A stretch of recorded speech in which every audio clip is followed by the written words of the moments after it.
Hello everyone, welcome to our YouTube channel. आज हम लोग यहाँ पे बात करने वाले हैं 437 सीआरपीसी फॉर्मेट के बारे में। और इसमें हम लोग पूरा डिटेल से देखेंगे कि नॉन अवेलेबल ऑफेंस क्या होता है। आप लोगों को पता होगा कि जिसमें जमानती अपराध नहीं होता, मतलब जिसमें बेल नहीं मिलना होता है, जिसको कोर्ट के थ्रू बेल मिलता है, उसको हम लोग नॉन अवेलेबल ऑफेंस बोलते हैं। और जमानत इसमें कैसे मिलेगा, ठीक है, आवेदन कैसे बनाए, आवेदन में क्या लिखा हुआ तो जमानत कैसे मिलेगा, ये सब के बारे में हम लोग पूरा डिटेल से बात करने वाले हैं। मेन फोकस मेरा है यहाँ पे हिंदी में जो फॉर्मेट है ना 437 सीआरपीसी का, उसके बारे में पूरा डिटेल से बात करेंगे। तो चलिए देखते हैं हमारे पास जो पीडीएफ में अवेलेबल है उसके बारे में। तो यहाँ पे देख सकते हैं, पहला हम लोग यहाँ पे लिखते हैं आवेदक अभिरक्षा में। मतलब क्या होता है कि जो आवेदक है, मतलब जो अभी जेल में बंद है, इसीलिए हम लोग इसके लिए बेल लगा रहे हैं। तो हम लोग का ये पहला वाला ऑप्शन आ जाएगा आवेदक अभिरक्षा में। जब इसको अगर कोई जेल में होता है, ठीक है, तो उस समय हम लोग इसको सबमिट करते हैं जो एप्लीकेशन को, तो उसमें कोई भी टिकट वगैरह लगाने की या कोई भी कोर्ट फीस हम लोग को देने की जरूरत नहीं होती। बट अगर ये अब की बाहर होते और हम लोग को एंटीसिपेटरी बेल हो गया या कुछ और हम लोग को बेल लगाना होता जिसमें कि वो जवान से बाहर होते, ठीक है, आवेदक जो है, तो वहां पे हम लोग यहाँ पे टिकट लगाना होता है, ठीक है।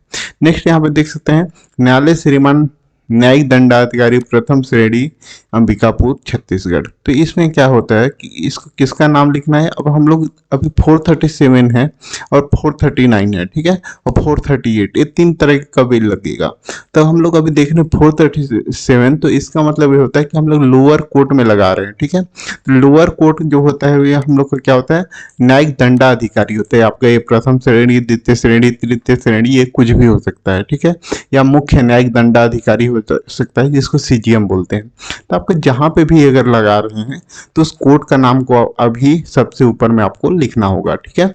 इसके बाद ये आप लोगों का प्रकरण क्रमांक, जो भी आपका केस नंबर होता है उसको आप लोगों का लिखना है, अपराध प्रकरण क्रमांक, ठीक है। तो यहाँ पे अपना जो भी केस का नंबर होगा उसको आप लोग यहाँ पे लिख सकते हैं। उसके बाद पेशी दिनांक, मतलब जिस डेट पे आप लोगों का सुनवाई हो रहा है उस डेट को आप लोग यहाँ पे लिख सकते हैं। अगर हो सकता है कि उसी दिन हो सकता है कि अगले किसी भी डेट में हो, तो जिस डेट में भी पेशी का डेट दिया होगा उस डेट को आप लोग यहाँ पे लिख सकते हैं। उसके बाद आप लोगों का जो केस का नाम है उसका नाम लिखना है, जैसे शासन प्रति आशुतोष उर्फ पिंकू, ठीक है। तो इस तरीके से आपका जो भी केस का नाम होगा उसको आपको लिखना है। इसके बाद आप जिसके साइड से आप लोग आवेदन लगा रहे हैं, ठीक है, अगर हो सकता है इसमें तो एक ही आरोपी है, हो सकता है किसी में एक से ज्यादा आरोपी हो, तो जिस आरोपी की साइड से आप बेल लगा रहे हैं उसका आपको यहाँ पे पूरा डिटेल लिखना होगा, जैसे कि यहाँ पे लिखा हुआ है। यहाँ पे देख सकते हैं डिटेल्स में क्या क्या लिखेंगे।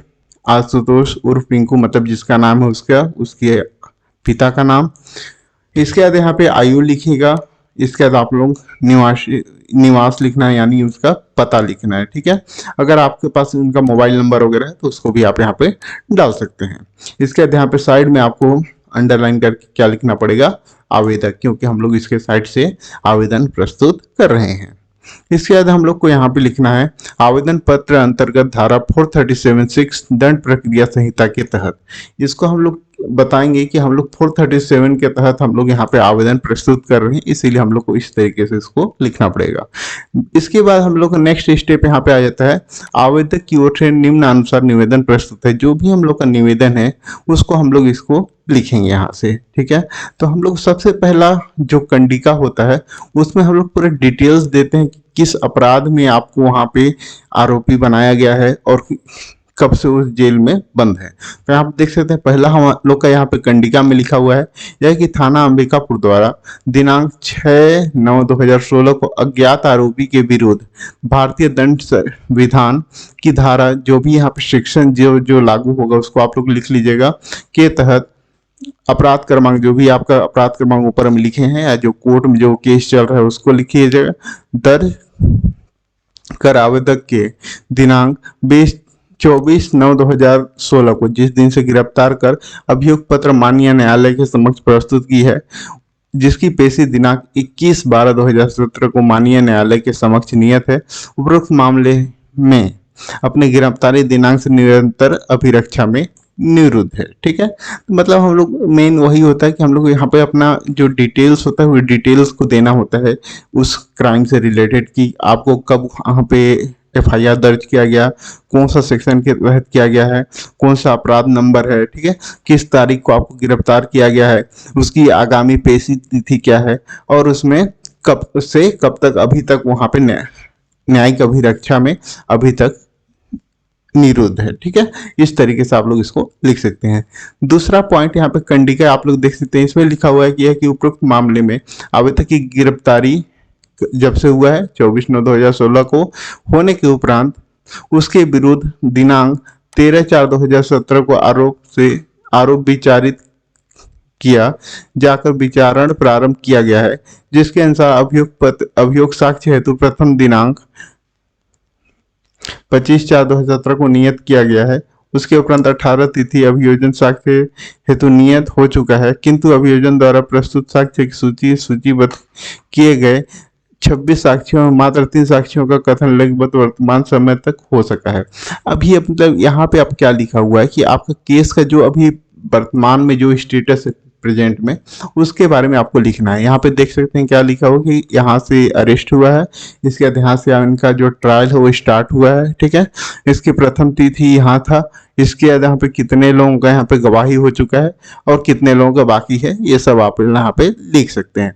आपके केस के ऊपर डिपेंड करता है, अगर आप लोगों का अभी ट्रायल में ही स्टार्ट ना हुआ हो तो उसके बारे में लिखिएगा, जो भी आपका अपडेट होगा उसके बारे में लिख सकते हैं। ठीक है, ये सब के बारे में अगर आपको PDF चाहिए अलग अलग प्रकार का, तो सभी का आपको PDF या एडिटेबल फॉर्म में भी आपको मिल जाएगा। तो कमेंट बॉक्स में कमेंट करके बता दीजिएगा, तो मैं उसके बाद नेक्स्ट वीडियो भी बना दूंगा और आप लोगों को अगर हो सके तो प्रोवाइड करा दूंगा। मेरे पास बहुत सारे इसके फॉर्मेट्स हैं, तो उसको मैं आपको प्रोवाइड करा दूंगा। ठीक है, तो उसके लिए आप लोग चैनल को सब्सक्राइब कर लीजिएगा और बेल आइकन को क्लिक कर लीजिएगा, ताकि मैं नेक्स्ट टाइम कोई भी वीडियो बनाऊं तो आप लोगों को उसके बारे में नोटिफिकेशन मिल सके। नेक्स्ट यहाँ पे देख सकते हैं दिया हुआ है यह कि मामले में सबसे अहम साक्षी अनावेदक साक्ष्य क्रमांक, ठीक है, अनावेदक साक्ष्य क्रम 2 जो भी गवाह है उसका लेखबद्ध किया गया, जो कि मामले में अभियोग की सूचना करता कि अपने साक्ष्य प्रतिपरीक्षण अभियुक्त की ओर से किया गया था, जिसमें आवेदक के विरुद्ध कोई भी विशेष स्थिर साक्ष्य प्राप्त नहीं हुआ जिसकी अवधारणा की जा सके। ठीक है, आवेदक के दंड प्रक्रिया संहिता 437(6) के प्रावधान का लाभ न देने का कोई भी अन्यथा निश्चित कारण मौजूद नहीं है। मतलब यहाँ पे जो अनावेदक साक्ष्य क्रमांक 2 है उसके द्वारा कोई भी उसके खिलाफ कोई भी साक्ष्य या कोई एविडेंस नहीं दिया गया है, जिसके कारण उनको 437(6) के प्रावधान का लाभ देने में कोई भी अन्यथा निश्चित कारण मौजूद नहीं, मतलब उनको बेल देना चाहिए। नेक्स्ट यहाँ पे देख सकते हैं चौथा कारण क्या है, यह कि आवेदक की ओर से उक्त विधि स्थिति का लाभ लेने के लिए आशयपूर्ण कोई भी विलंब कारित नहीं किया गया है, बल्कि त्वरित निराकरण के उद्देश्य हेतु सतत सजग रहा है।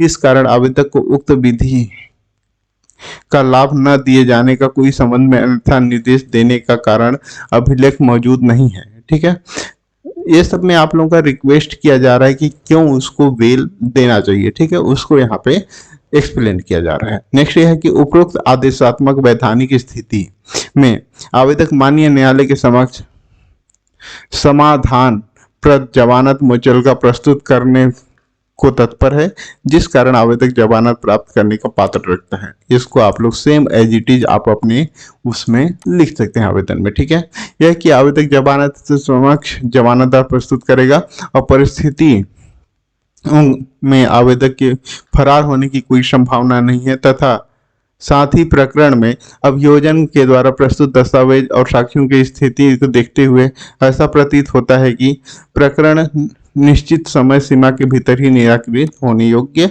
नहीं है। ठीक है, दूसरा यह कि आवेदक यह जमानत के संदर्भ में प्रथम आवेदन प्रस्तुत कर रहा है, इसके अतिरिक्त अन्य कहीं भी प्रावधानों के तहत कोई भी जमानत आवेदन न तो प्रस्तुत किया गया और न ही निराकृत हुआ है। ठीक है, यह कि आवेदक माननीय न्यायालय के द्वारा रोपित जमानत के समस्त शर्तों को पालन करने को तत्पर है, तथा उपरोक्त आदेशात्मक जमानत के उपबंध में के संदर्भ में आवेदन प्रस्तुत कर रहा है। ठीक है, ये सबको एज इट इज आप लोग यहाँ पे लिख सकते हैं। इसके अकॉर्डिंग आप इसमें थोड़ा मोड़ा आप लोग चेंजेस कर सकते हैं अपने केस के अकॉर्डिंग। नेक्स्ट यहाँ पे आप लोगों को रिक्वेस्ट करना है कि अतः माननीय न्यायालय से निवेदन है कि दंड प्रक्रिया संहिता की धारा 437(6) के आदेशात्मक उपबंधों के अधीन पूर्णतः आवेदन को मामला आने से आवेदक को जमानत पर रिहा किए जाने का आदेश देने की कृपा करें। ठीक है, इसके बाद आप लोगों को यहाँ पे अपना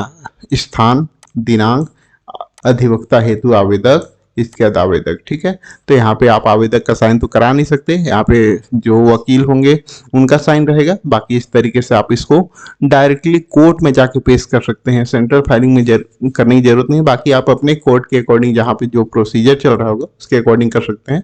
जैसे अपने यहाँ पे डायरेक्टली इसको कोर्ट में जज साहब के पास इसको पेश कर सकते हैं 2 कॉपी में करके। ठीक है, वीडियो अच्छा लगा हो तो वीडियो को लाइक, चैनल को सब्सक्राइब कर लीजिएगा ताकि आप लोगों को इस तरह का अपडेट मिल सके। Thanks for watching.